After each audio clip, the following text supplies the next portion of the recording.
Aquí se requiere sabiduría. El que tiene entendimiento calcule el número de la bestia, pues es número de hombre. Y su número es 666. La Biblia nos pone de sobreaviso contra el número de la bestia, el número místico 666. Se ha hablado y escrito mucho acerca de lo que pudiera significar este número, pero ¿será que realmente se entiende de lo que la Biblia habla? En esta presentación vamos a tratar sobre el aspecto histórico de este número y sobre cómo se lo emplea actualmente. Desde que el mundo fue creado, el ser humano ha contemplado el cielo nocturno con perplejidad. Asimismo, en vez de verlo como parte de la creación de Dios, el ser humano ha visto y adorado al sol como si fuese el dador de la vida.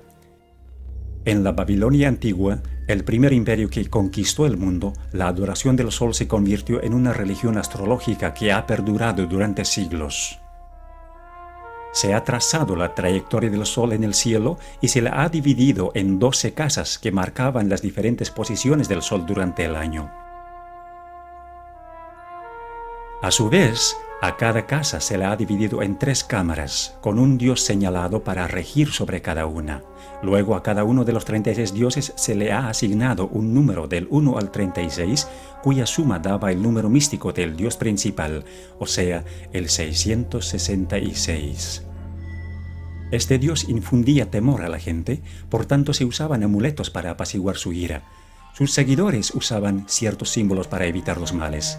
Los amuletos relacionados con el 666, con un número místico de los dioses, eran llevados como talismanes para prevenir todo daño.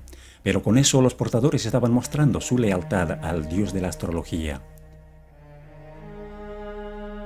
Cuando la gente miraba al sol con ojos medio cerrados, veía la figura de una cruz.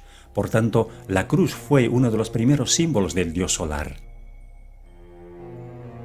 Este dios solar fue representado con una cruz, tanto en Babilonia como en Egipto. Se llevaba la cruz como adorno y también como talismán. En el hinduismo, el cual se originó directamente de la religión babilónica, también se usaba la cruz en conexión con la adoración de los falsos dioses.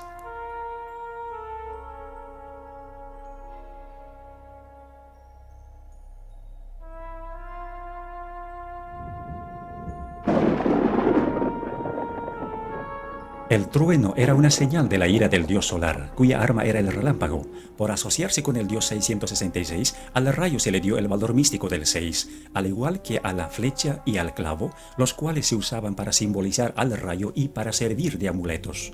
Así pues, la religión babilónica, junto con su simbolismo, cundió por todos los antiguos imperios, tales como Grecia y Roma, como se muestra aquí.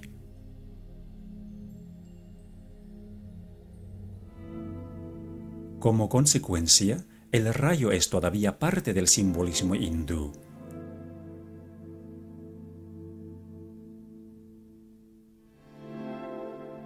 Los dioses tomaban la forma tanto masculina como femenina, desempeñando el papel de ambas, lo cual describía los varios atributos de ese dios que se escondía detrás de la máscara, o sea, Satanás. En la antigüedad, la gente creía que sus reyes y a la vez sacerdotes se iban a vivir en las estrellas y en los planetas al tiempo de su muerte. Así que todos los cuerpos celestes eran venerados, dedicándose las diferentes épocas del año a las constelaciones,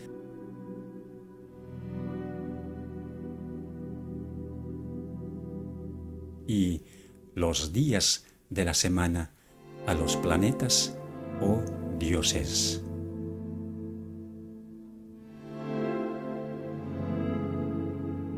Por lo que el sol recorría serpenteando por las constelaciones, la serpiente se convirtió en el representante del dios solar, tal como se muestra en este gráfico sufí del Islam.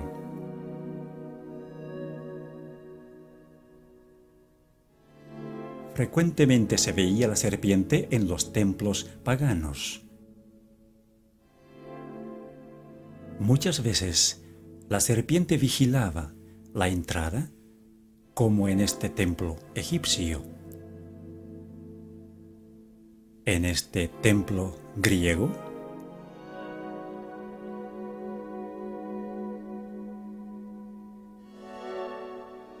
Y en este templo romano.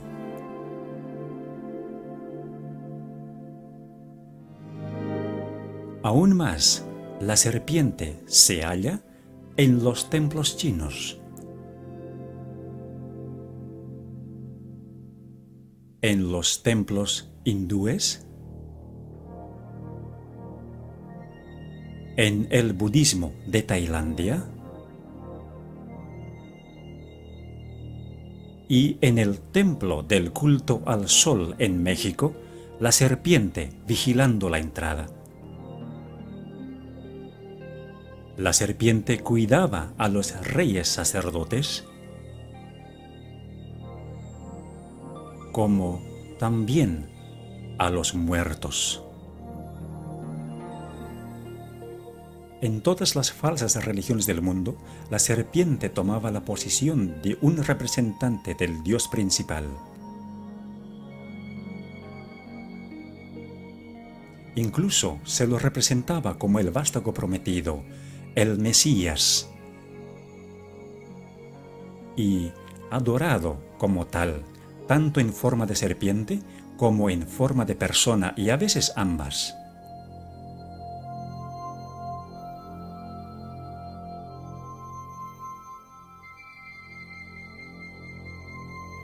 Desde que el ser humano cayó en el jardín del Edén, Satanás, que era representado por la serpiente, quiso establecer su propio imperio teocrático sobre la tierra. Ya sea obrando a través de las falsas religiones o de los poderes temporales que surgían bajo su control, los símbolos de su dominio permanecían exactamente igual. Nimrod fue el primer sacerdote rey de quien se tiene registro. Él fue conocido como el poderoso cazador delante de Dios u opuesto a Dios, como se puede entender del hebreo. Según la tradición, él fue el primero que montó a caballo para cazar y también el primero que subjugó a los animales salvajes que vagaban en el campo. Él fue quien hizo construir la Torre de Babel, la cual era en realidad un observatorio astronómico con cada uno de sus pisos dedicado a un planeta. En la religión egipcia, fue la pirámide la que se asemejó a la torre, algunas veces hecha de gradas y otras veces hecha como un triángulo equilátero con su ángulo de 60 grados que contenía el número místico del 666. De acuerdo a la tradición, a la muerte de Nimrod, su esposa Semíramis afirmaba que Nimrod se había ido a vivir al sol, tornándose en el dios solar. Esto no solo confirmó la idea de que el sol era la morada de los dioses más poderosos del conjunto de todos los dioses, sino que introdujo también la idea de un dios que ve todo, aunque esté oculto, representado por los ojos que ven todo en las religiones paganas. Este dios fue asociado con la serpiente, con frecuencia dibujada como la serpiente alada, como antes de la caída. Los devotos paganos usaban el ojo como el símbolo de su dios, a quien tenían que apaciguarle y mostrarle su alianza. Semíramis se hizo cargo del sacerdocio pagano y de la construcción de Babilonia. Entre los asirios, esta era conocida como Istar y era venerada como la mujer que construyó el muro circundante, o sea, un muro de torres. Esto se refiere al papel que Semíramis desempeñó en la construcción de la Torre de Babel. En Roma, el equivalente de Semíramis, o sea, la diosa de los cazadores, era Diana, la diosa lunar, quien se ve aquí con una torre sobre su cabeza. Al igual que la diosa romana Venus, Diana decía que ella era la primera mujer o la madre de todos. Se decía que Venus había ascendido de la mar en una venera, así que la concha de molusco fue asociada con la falsa religión y tomada como el símbolo del sexo y de la resurrección. Tiempo después de la muerte de Nimrod, la libertina Semiramis quedó encinta, pero para disimular la verdad de su depravación, ella dijo que el hijo que tenía, o sea, Tamuz, mencionado en el libro de Ezequiel, había nacido virginalmente y que era el Salvador prometido al mundo. Por este hecho, Semiramis pudo adjudicarse también para sí misma los títulos de Madre de Dios y Reina del Cielo. Tamuz fue el primero de los muchos falsos cristos en el plan de Satanás para engañar y corromper el divino y maravilloso plan de redención. Tamuz murió joven en un accidente de cacería y es referente a esto que se dice de las mujeres apóstatas de Israel que estaban endechando a Tamuz según Ezequiel capítulo 8. Él había nacido en un 25 de diciembre y los 40 días de la Cuaresma en el calendario cristiano católico de hoy marcan su muerte y el período de llanto por él. Su símbolo fue la letra Tau en forma de una cruz, identificándole como el dios solar. A Nimrod y a Tamuz se les asoció como un solo dios, así como a Osiris y Horus de Egipto, o al Padre y el Hijo en el cristianismo. El círculo o el disco, que no solo representaba al Sol, sino también al círculo astrológico, se convirtió en el símbolo de la influencia de Satanás, el mismo que se transmitió a todas las religiones paganas, incluyendo el hinduismo de hoy.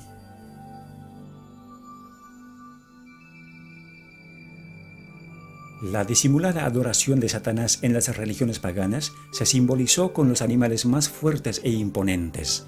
Por ejemplo, el águila, la más dominante de las aves, el grifo, un animal fantasioso con cuerpo de águila y león, y el toro, un animal muy conocido por su fortaleza.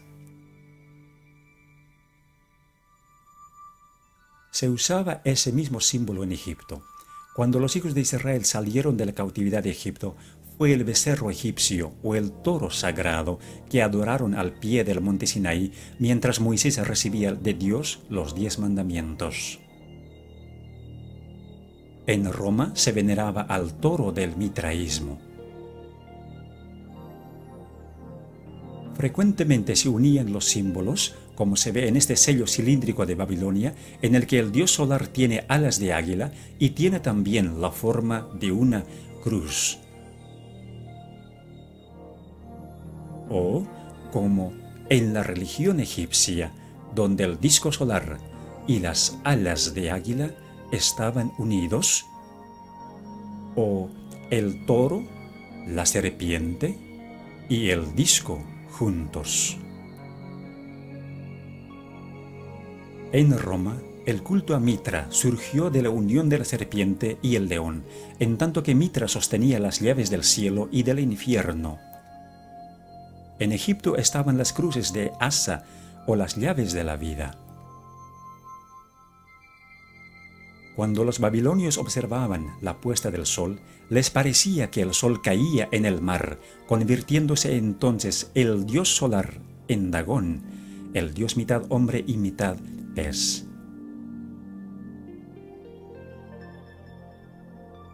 El sacerdote del dios Dagón usaba un traje en forma de pez cuando oficiaba los ritos. Con el correr de los años, el traje se redujo a nada más que el gorro o la cabeza del pez, que representaba a Dagón.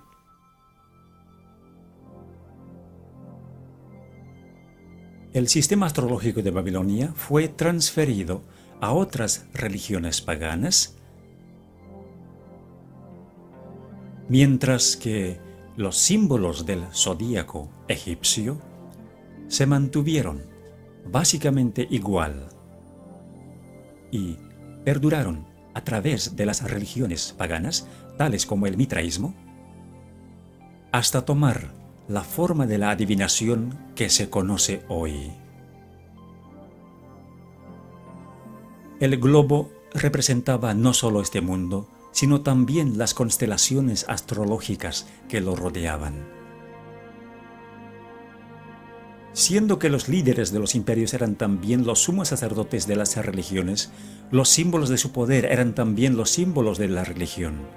En Egipto, la serpiente que representaba a Satanás, el que supuestamente concedía poderes terrenales a los imperios apóstatas, fue representada por un bastón en forma de serpiente en las manos de los dioses y en las de los sacerdotes reyes.